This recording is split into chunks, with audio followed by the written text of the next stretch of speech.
Since I was 16, I juggled 2 jobs, paid every bill, and held the whole house together while my siblings did nothing. One night, I stumbled upon a strange document, and by morning, I'd cut all contact and disappeared. The next day, my phone wouldn't stop ringing, but I couldn't bring myself to pick up. Have you ever given everything you had to the people you called family, only to find out it was never enough? What if every single sacrifice, every penny, every ounce of love, was just a payment for a debt you never knew you owed? That's the cold, shattering truth I uncovered, and it changed my entire life. My name is Bennett, and I was 26 years old, stuck in Pittsburgh, just grinding. Working back-to-back shifts, daytime at a grocery deli in Greenfield, then overnight stocking at a dollar store off Carson. My tips, my spare change, everything got scooped into a kitchen jar labeled household pot. I felt like a walking ATM, perpetually smelling faintly of apron grease and desperation. My parents, Renee and Todd, loved saying I was their built-in parent. They'd smile, like it was some kind of compliment. "We don't know what we'd do without you, Ben," Mom would say, especially when I was hauling my sister Ava to cheer practice in Bloomfield or my brother Luke to JV basketball in Squirrel Hill. Then I'd come home to crusted pans, a laundry pile that reached the ceiling, and a mental list of things that, somehow, only I noticed were broken. "You know, it's just easier if you do it," Mom told me once when I asked why no one else ever folded towels. "You do it right. And the bills?" Oh, the bills. She'd forgotten to switch them out of my name. Phone plan? Mine. Netflix? Mine. Electric? Yep, mine too. All for the discount, she'd claimed, with a dismissive wave of her hand. But when the late notices came, it was my credit that took the punch. I once found a red envelope buried under a pile of pizza coupons. When I asked her about it, she just shrugged. "Oh, that? Yeah, I meant to pay it. You've got better credit anyway. Ours is shot." A casual confession that felt like a punch to the gut. Todd, my father, ran a landscaping business. Small but honest, he'd always say. Except when he'd toss me the keys to his truck at 9 p.m. and say, "Go pick up that blower from the shop." Forgot it again. Then he'd always ask if I'd chipped in gas lately. If I said no, he'd just grunt, "Figures." One time, just once, I mentioned I wanted to sign up for boxing classes in Homestead. Cheap, nothing fancy, just a way to blow off steam. Todd barked, "We need that money for bills." Mom jumped in, "Gym is a luxury, sweetie. Family comes first, right?" Family first. Their kind of family first meant the fridge was filled for the twins. Ava had her special oat milk and organic granola. Luke got name-brand protein powder. Me? I had off-brand mac and bruised bananas from the discount bin. No one ever wrote down my schedule. It lived in my head, crumpled in a pocket with deli slips and IOUs for gas. The kitchen calendar was sacred, vibrant with bright ink for every single one of Ava and Luke's events. But my shifts, my double weekends? Not worth a marker, apparently. And the stories. Don't even get me started. There was no baby book for me. No framed pictures from before the twins showed up. Once I asked about my birth story, and Mom smiled weird and said, "You were a miracle." Then the twins came along, and I felt like I was some warm-up act before the real kids arrived. One day, I needed my social security card for some paperwork. The issue date on it was when I was around 5 years old. Weird. And my childhood immunization shots weren't from anywhere in Allegheny County. They were listed from a clinic in Wheeling, West Virginia. That made no sense. There was this old, beat-up plastic folder on the laundry shelf labeled insurance/taxes. One time, I brushed it aside reaching for dryer sheets and saw part of a page sticking out. One word on the top, in bold, decree. I didn't touch it, but it lodged itself in my brain, a tiny, nagging question. Then, Mrs. Wan, the neighbor across the street, caught me one morning. "You were so quiet when you first came to live with them," she said, then clamped her lips shut like she'd swallowed her tongue. That comment, paired with the folder, felt like a cherry on top of a very unsettling cake. And every time I cooked something halfway decent, Mom would wag a finger and say, "Don't get fancy. Save that for people who pay your wage." Then she'd snap, "Played it right though. Like a restaurant." So yeah, that was my life. Built-in parent. Built-in driver. Built-in maid. But not once, not ever, did I truly feel like their kid. Something had to give. I started showing up at the Hill District Community Kitchen on Tuesday and Thursday nights, right after my deli shift. No one there cared how tired I looked or what car I pulled up in. They just handed me an apron, pointed to a sink, and that was that. I chopped onions until my eyes burned, stirred massive pots of chili, and helped serve trays to folks who said, "Thank you," like it truly meant something. It felt like breathing room. No calendar packed with someone else's plans. No fake family first line. Just sweat, heat, and food. And it was mine. Mr. Delgado ran the place like a tight ship, but not in a loud, aggressive way. He didn't bark orders, he watched. On my third night, I adjusted the vinegar in a chili pot because it was a little flat. Just a splash, balanced it out. Delgado clocked it, said nothing for a minute, then leaned over and said, "You've got a real palate, kid. I'll cover your classes if you show up and grind." I didn't say anything back, just nodded, because if I'd opened my mouth, I might have choked up. The next night, he handed me a used ServeSafe book with bent pages and notes in the margins. Told me he'd walk me through it and basic knife skills too. But I had to do the work. Then he looked me straight in the face, his eyes piercing, and said, "Stop wasting time arguing with people who like your labor, but not your future." It landed hard. I'd been too deep in my grind to really see it, but yeah, he saw right through it all.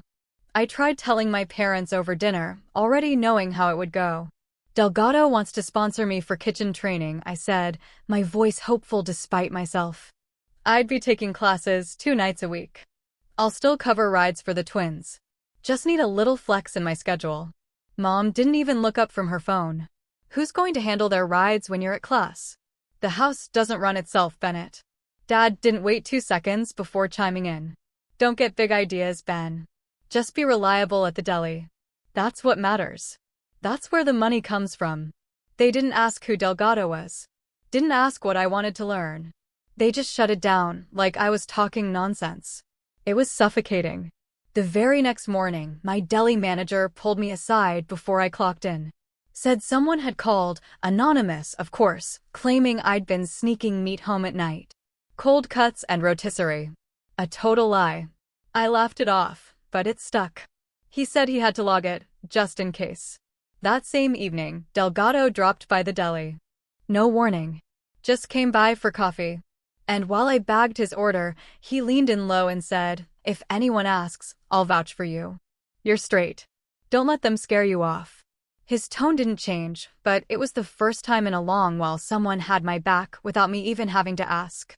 A week later, I went down to the community college to ask about enrolling, not even to register, just to figure out how to start. That's where I met Harper Diaz. She worked the registrar window evenings, said she was a paralegal finishing her own degree. Had this calm voice and didn't talk down to me once.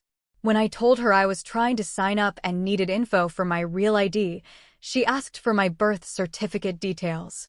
I said I didn't have the original, only a copy. She frowned, just slightly. "If it's lost, you'll need to request a certified copy. Start early. You'll thank me later." Some counties drag their feet. She tapped a few things into the computer, paused, then asked, "Are the utilities and phone plan actually yours or just in your name?" "Both," I said, but my stomach tightened. She looked up. "If other people use the accounts and the payments fall behind, that's on you. Just be careful, okay?" She didn't say it like a warning, more like someone who'd been there and saw it coming. That night, I checked the junk drawer looking for my ServeSafe test date. Delgado said it should have been mailed soon.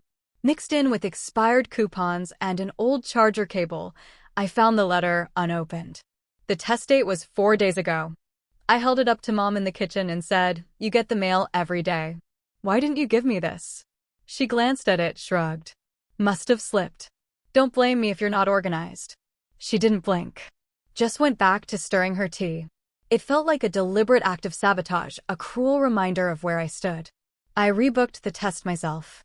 Delgado said he'd cover the cost again, but only this once. "Show up next time or don't bother," he said, eyes steady. That snapped me back to reality. At church that weekend, Noah, This quiet guy who usually sat 2 pews ahead caught me in the parking lot. Said he'd heard I was trying to get into culinary. I must have looked utterly exhausted, because he didn't even ask. Just said, "Crash on my couch if you need a breather until you find a place. We'll figure it out." I almost said no out of habit. But I didn't. I just nodded and said, "Yeah, that might help." It was after 1 o'clock in the morning. I was hauling the trash to the curb while a sink full of cold pans sat untouched. The twins' uniforms were still thudding in the dryer, and someone had left an empty milk jug on the counter like they expected it to refill itself. I stood there, hands wet, shoulders locked up from work and driving and hauling bags all day. Something in me just snapped. I said it out loud, quiet but sharp, right there in that kitchen under the buzz of the fridge light. "I'm not your built-in babysitter. I'm done bankrolling this house." The next morning, I packed 2 duffels. One had my work shirts, socks, and my best pair of boots. The other held my old chef's knife, wrapped in a towel, a binder with my pay stubs, and the battered serve-safe manual Delgado gave me. I waited until the house was empty. Mom at her hair appointment. Dad on a landscaping job. The twins still at school. Noon. I shut the door behind me without a note, without a word. Noah had cleared out a corner in his basement. Beach towel near the twin mattress. Cement floor. 1 space heater. The bed frame creaked a little when I dropped my bags. No window, but the air felt clean. Breathing room. "Pay me when you can," he said, holding out a spare key. I thanked him, and I meant it.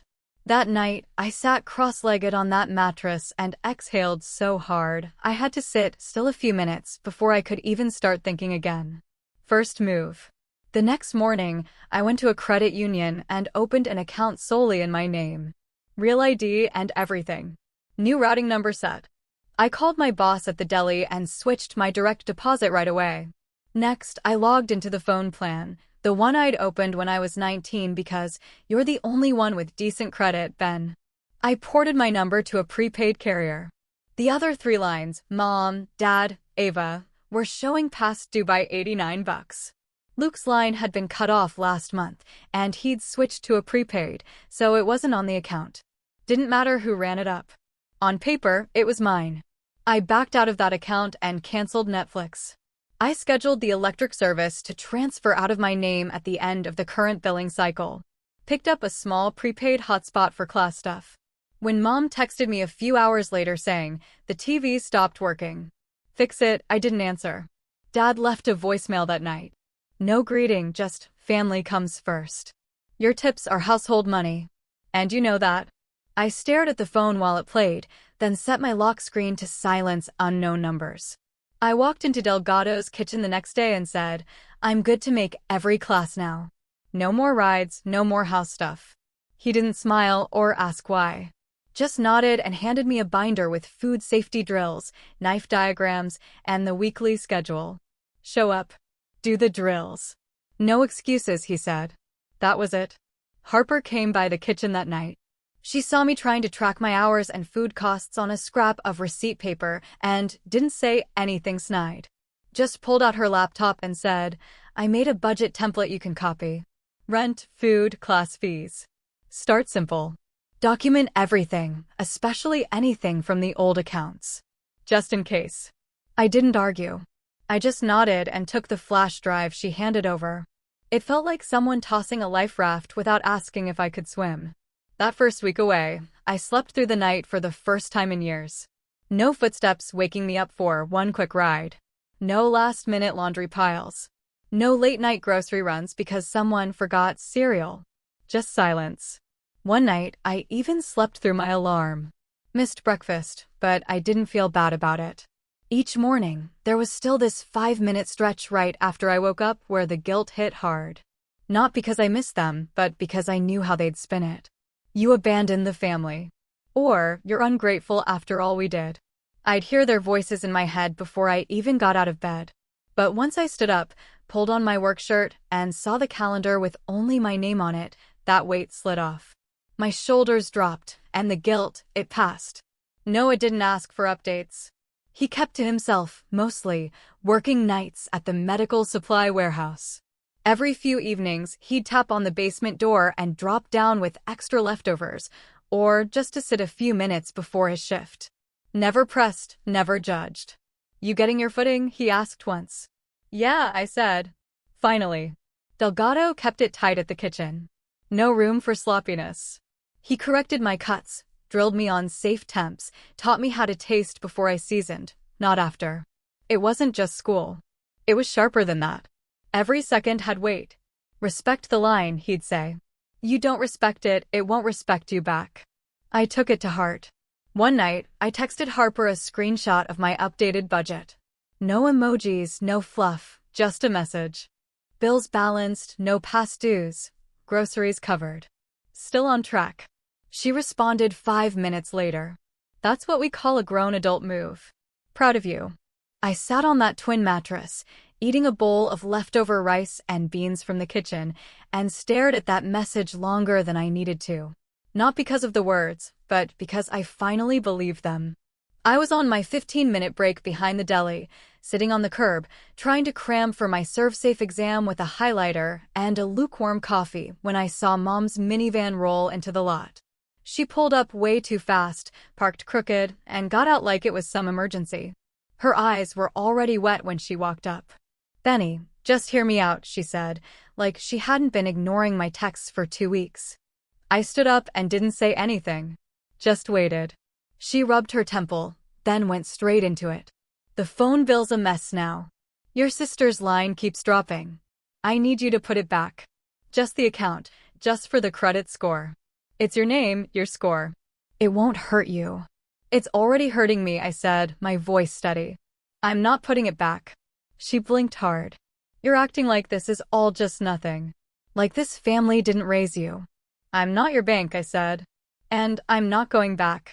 Her face twisted, but she didn't say anything else. Just hugged her purse to her chest, turned, and walked away. I went to clock back in, patted my jacket pocket, and my keys were gone.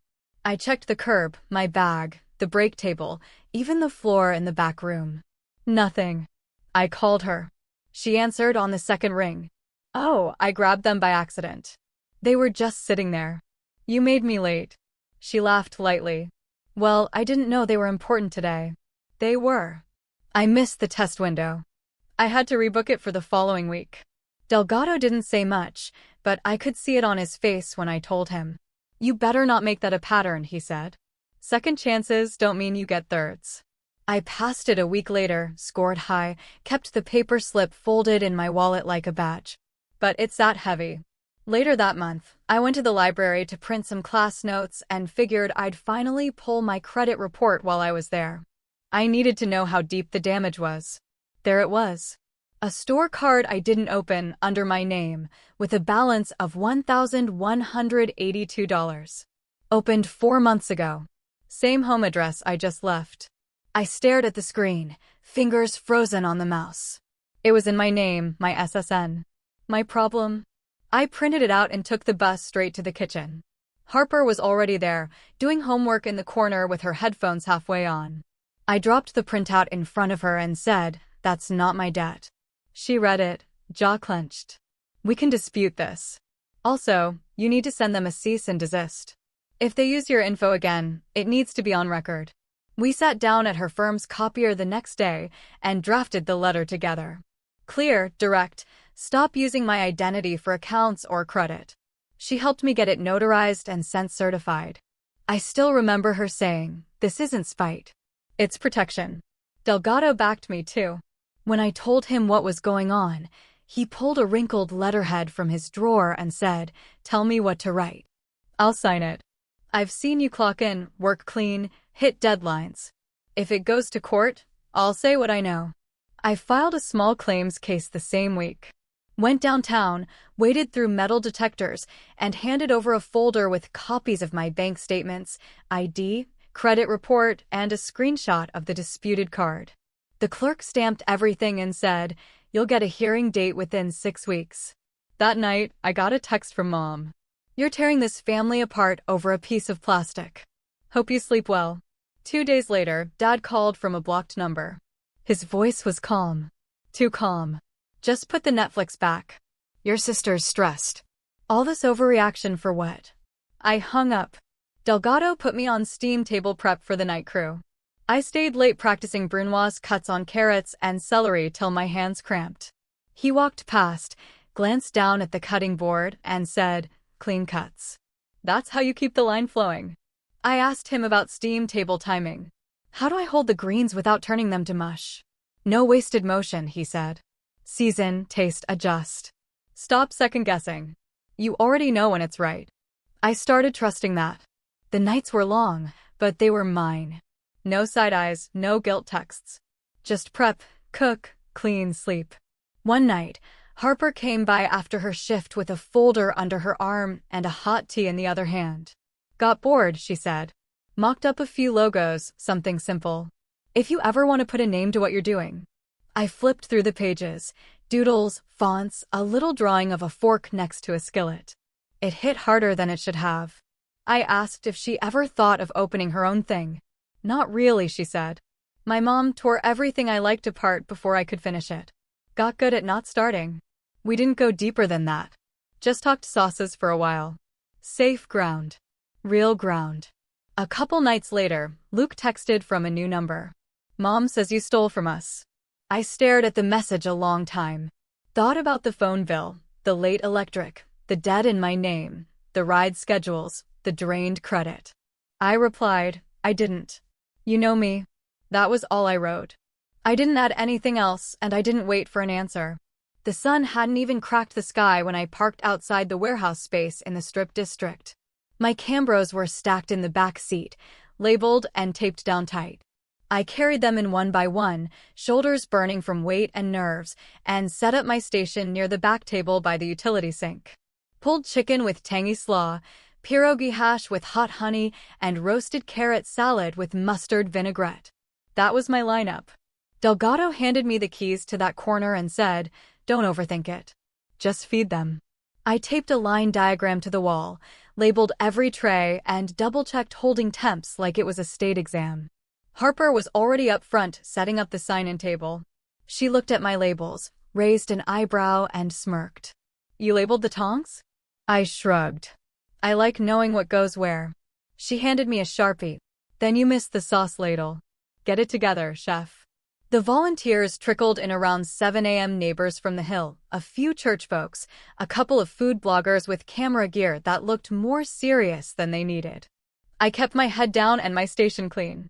No extra chatter, just hot food, full plates, wipe down, repeat.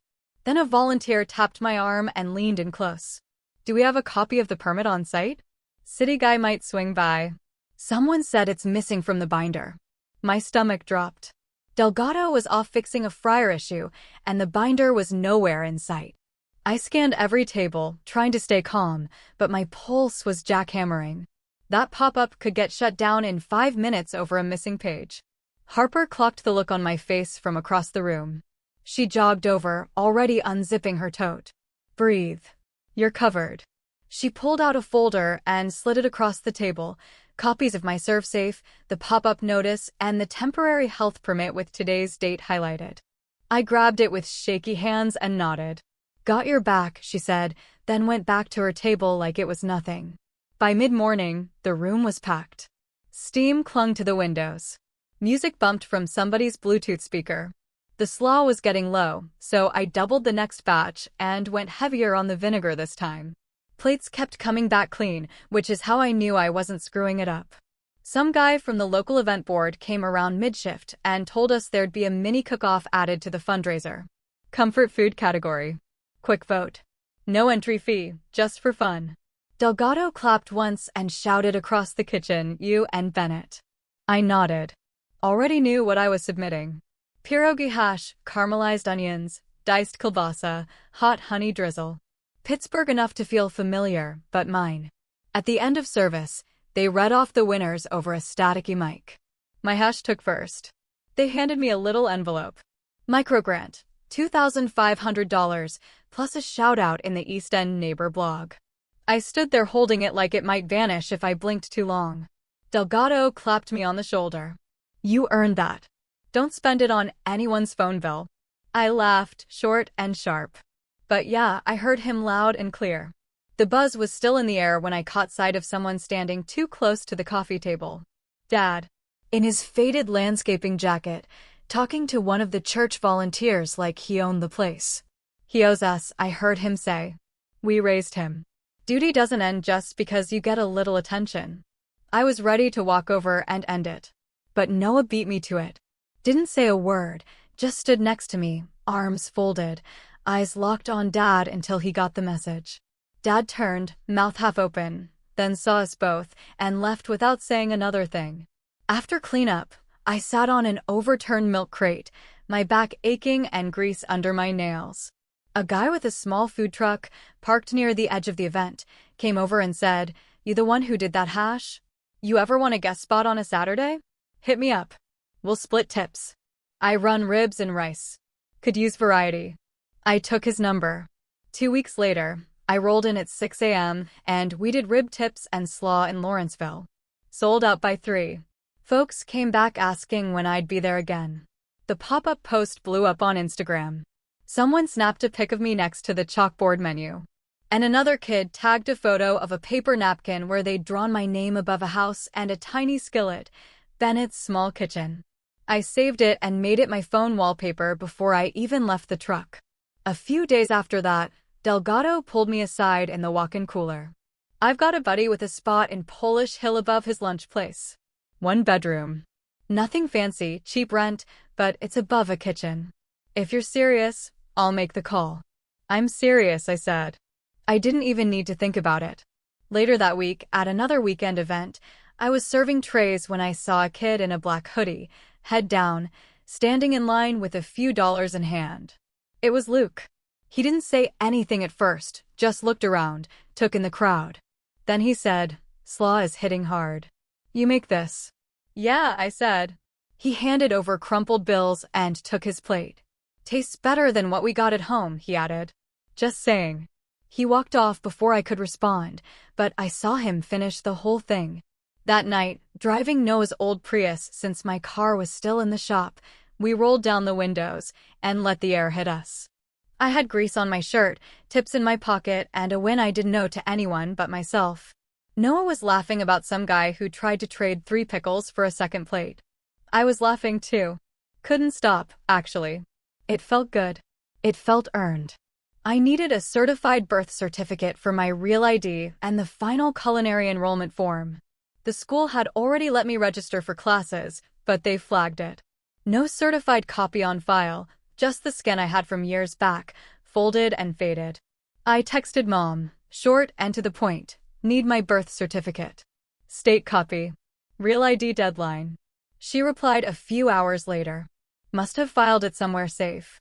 I'll let you know when I find it." She didn't. A week passed. Then another. Nothing. Then one afternoon, she sent a message out of nowhere. "Your last box is in the laundry room. I'll be out from 3 to 4. Doors unlocked." No apology, no mention of the birth certificate. But I knew that our window meant I wouldn't have to see her face. And that was good enough for me. I parked across the street, went in quiet, and didn't linger.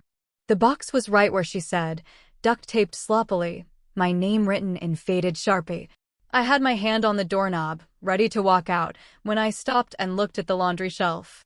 That plastic folder with the label Insurance/Taxes was still there. I'd seen it 100 times, shoved between a box of dryer sheets and old file folders. I pulled it down. It felt heavier than I remembered. I opened it and saw the word decree in bold at the top of a page. Underneath it, Adoption Final Decree. I kept flipping. There was an amended birth certificate with my name, same first and last, but the issue date was from years after I was born. Parents, Renee Bennett and Todd Bennett. Next page, an immunization card from a pediatric clinic in Wheeling, West Virginia. Not Allegheny County. Not Pittsburgh. Wheeling.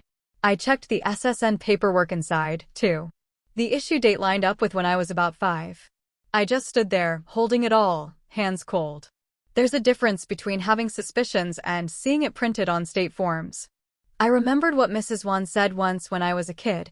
"You were so quiet when you first came to live with them." She'd clamped her mouth shut after that, like she'd slipped. And Mom, during every argument when I pushed back or said no to something unfair, always fired the same line, "We saved you. You owe us now." I knew exactly what she meant. I took photos of everything one by one, clear, centered, time-stamped. Then I put it all back exactly how I found it and walked out with the box like nothing happened. I texted Harper on the bus ride back. She met me at the basement later that night. Didn't ask questions at the door. Just sat on the edge of the mattress. I dropped the box on the floor and waited. I showed her the photos. She scrolled through one by one, not reacting. Then she asked, "Want me to help you call the county clerk?" "Yeah," I said. "I want the certified copy. I want whatever the agency can tell me." She nodded once and opened her laptop. "Will request non-identifying info. You've got the right. Closed case or not." I stared at my hands while she typed. I didn't feel anything right then. No anger, no tears, just a kind of blank wait. We called the Allegheny County clerk the next morning.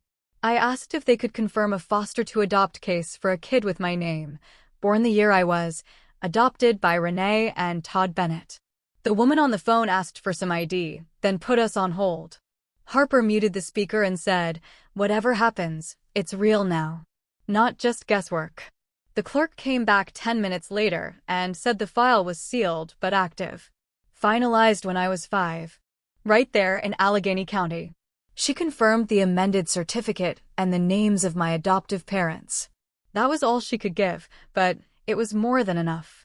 Back at Noah's basement, I sat on the mattress, my coffee going cold in my hands. It was quiet. The space heater hummed. The water pipe above my head knocked like it always did when someone used the bathroom upstairs. There's a difference between suspecting and knowing. Harper didn't say, "I'm sorry." She didn't say, "That's crazy." She just sat next to me and said, "What do you need next?" I didn't have to think. Certified copy. Enrollment done. Keep my head straight. She nodded. Then we'll do it. I went to the kitchen that night and told Delgado everything. Straight up. No drama, just the facts. He didn't blink. "This isn't who you are," he said. "It's just where you came from. This is the part where you pick what your life is, not what you were told." That night, I slept harder than I had in months. Not because everything was fixed, but because the fog finally cleared. It didn't feel like walking in circles anymore. The map made sense now, and I knew where I didn't want to go back to. Dad called early Sunday. Way too early for someone who never called first. My phone buzzed just after 6 o'clock.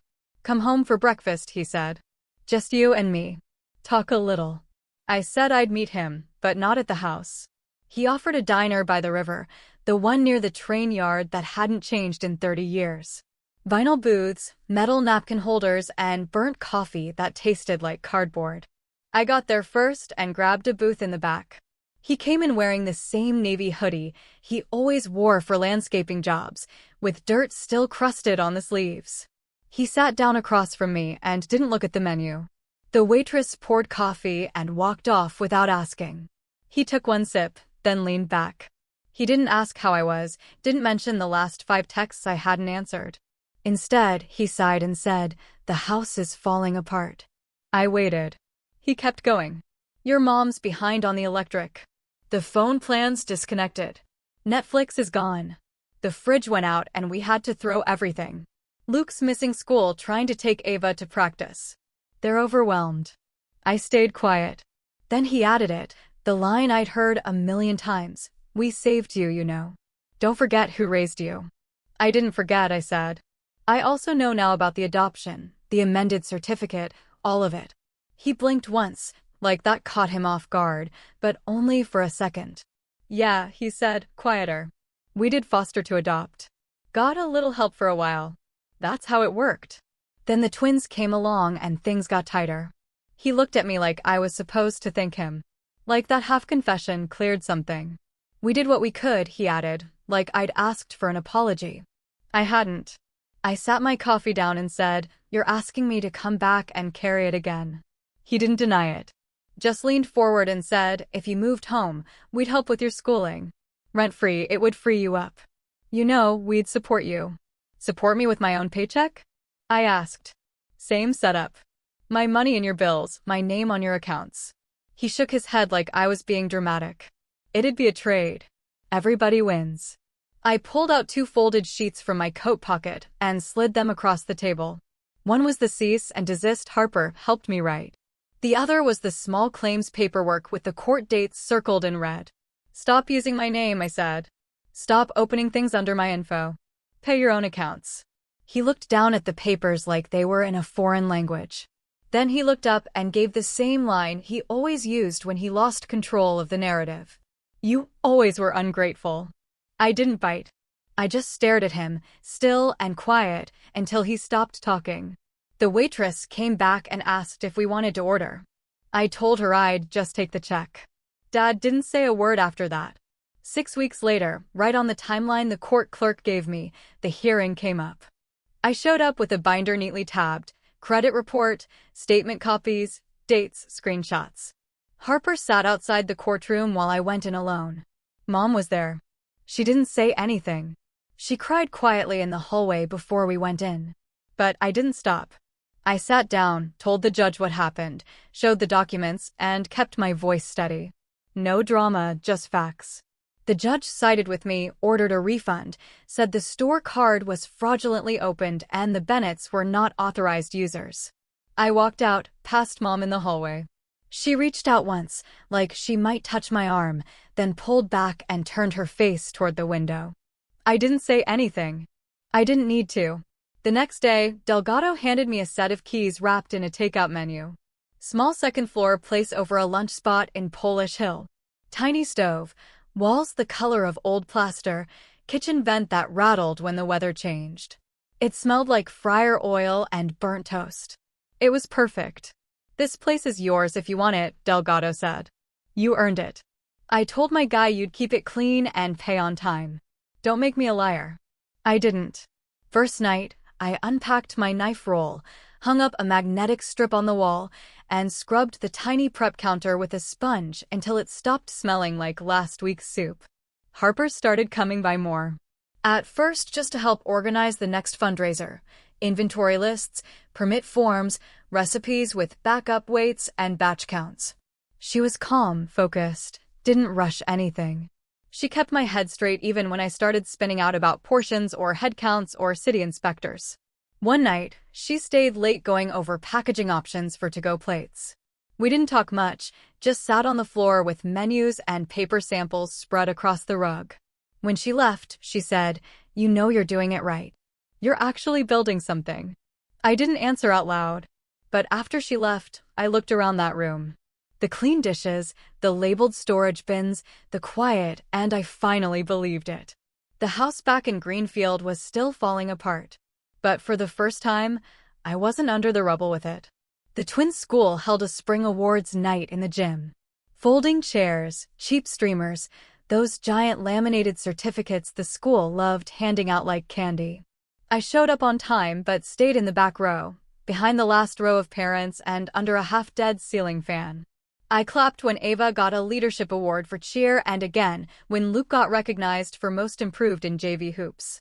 I planned to leave as soon as they were done. No mingling, no forced smiles. But a staffer flagged me near the water fountain before I could slip out.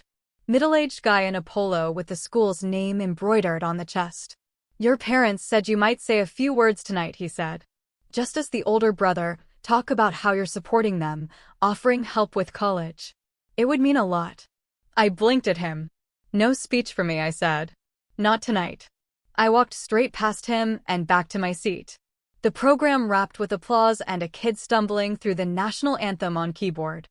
I stood up to leave, but before I could get 2 steps, Mom appeared like she'd been waiting for the cue. "Say something nice," she hissed, guiding me toward a small mic set up on a folding table next to the sheet cake and hand sanitizer.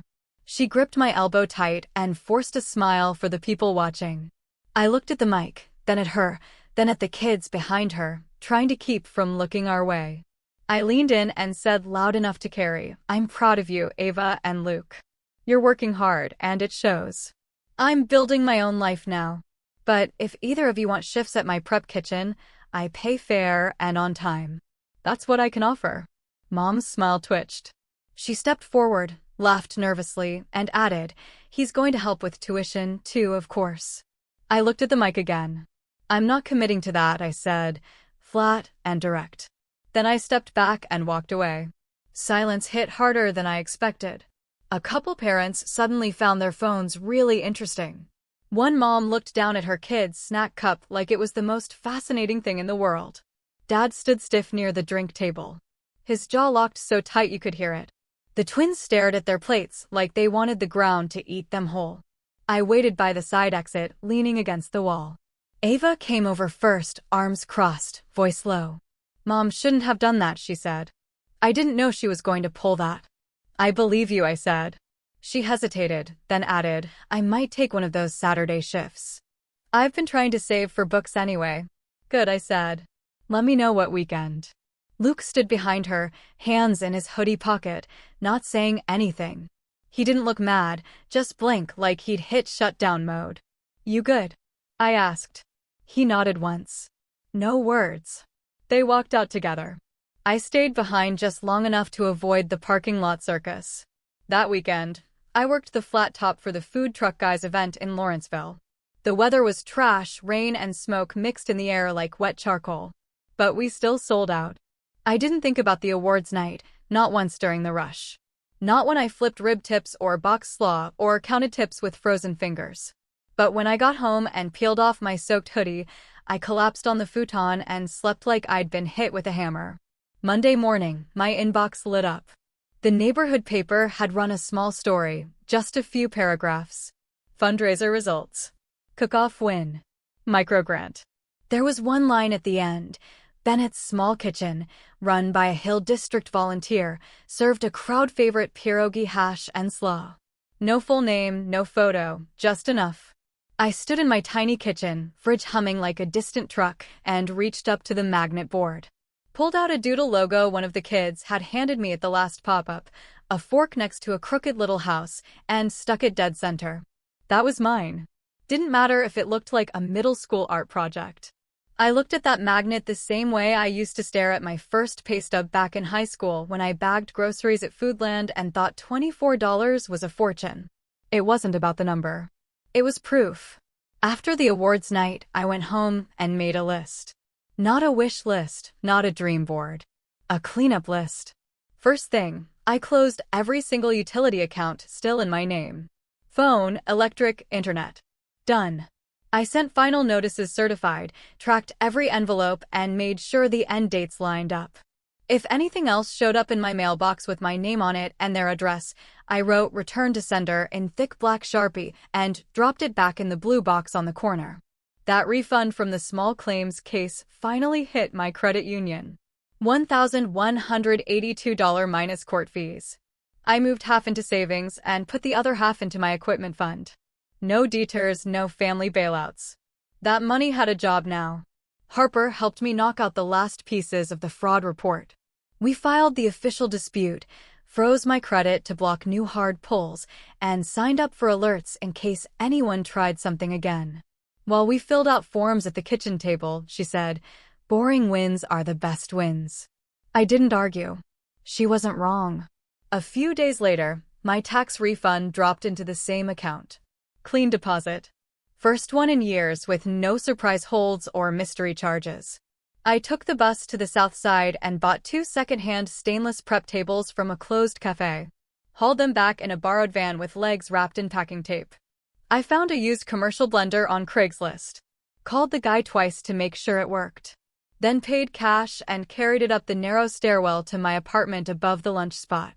Nearly threw out my back, but it made it to the counter in one piece. I registered a DBA, Bennett's Small Kitchen, and filed for a basic event permit.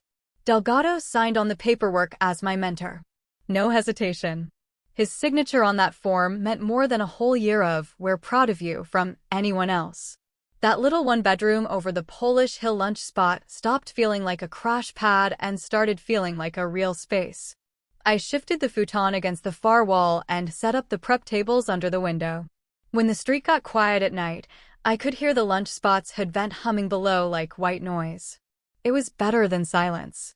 It meant work was getting done. Then one Saturday, Ava texted and asked if I still needed weekend help. I gave her prep tasks: wash produce, label containers, stack trays in order.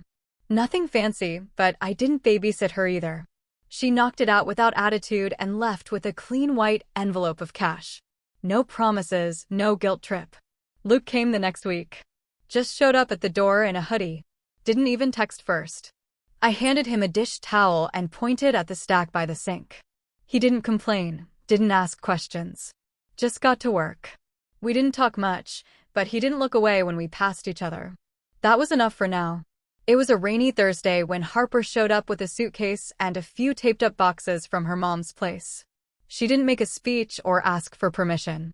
Just walked in, set her stuff down by the futon, and said, "Dinner's on me if you're good with pasta and canned sauce." We boiled water, split the sauce, and ate sitting on prep stools in the kitchen with our plates balanced on upside-down mixing bowls. After, I cleared out a drawer in the dresser and didn't say a word about it. She noticed. That was all it took. The next day, we put up a magnet board. Orders on one side, bills on the other. I stood there looking at it for a full minute. Everything had a place. Nothing was on fire. Delgado stopped by that weekend to drop off a box of extra quart containers and poked his head around. "You've got a shot," he said, checking out the setup.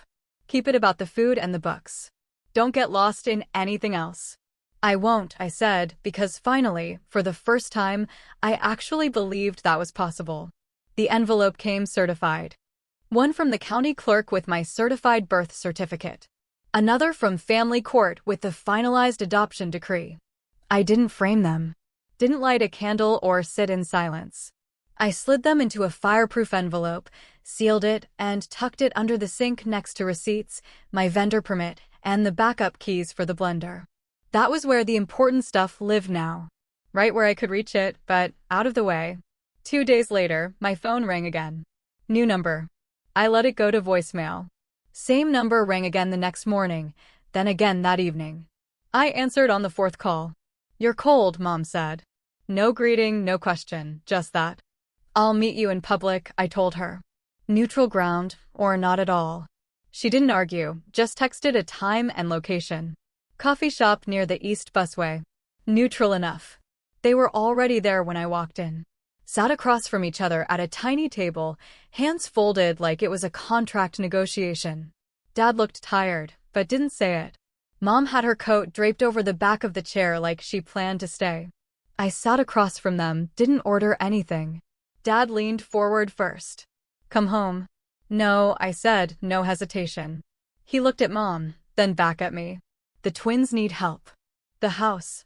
"I know what the house needs," I said, "but I'm not the answer to it."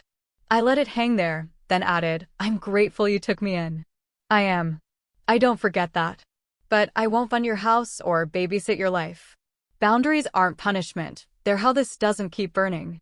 Mom crossed her arms. "We thought you'd understand." Her eyes were dry, voice flat. "We saved you," she added. I stood up. "I'm grateful you took me in," I said again. This time louder. But gratitude isn't servitude. Neither of them followed me out. A week later, I got a text from Luke. Short, just a sentence. "We're actually doing chores now. I get why you left." "I'm sorry." I stared at it a long time, thumb hovering over the screen. Then I wrote back. "Proud of you. Shifts open this weekend." Harper came home that night with a cheap little plant in a plastic pot. One of those grocery store succulents that barely needs water. She set it by the window between the spice rack and the backup roll of paper towels. We ate leftover slaw and watched a game on the old TV we'd picked out together off Facebook Marketplace. It still had someone's name written on the remote in Sharpie, but it worked fine. The magnet logo, a fork next to a crooked house, finally peeled off from the fridge. I didn't throw it away. I traced the outline onto a blank sticker sheet and cut it clean, then pressed it onto the inside of the door, just above the light switch. No spotlight, just mine. That night, I loaded the Cambros into the trunk for a church hall job. 3 trays of roasted vegetables, 2 racks of pulled chicken, sauces sealed and labeled. I locked the door, shut off the light, and stood in the quiet. No half-whispered demands through the vents. No stacked dishes waiting. No schedule written for someone else's life. The calendar hanging on the wall listed nothing but my orders, my invoices, and Harper's class schedule. That was the house now. It wasn't fancy, just real. What would you have done in my place, knowing the truth you knew, feeling the weight of the past? Tell me what you think in the comments below. Have you ever had to draw a hard line with family? I really want to know I'm not alone in this.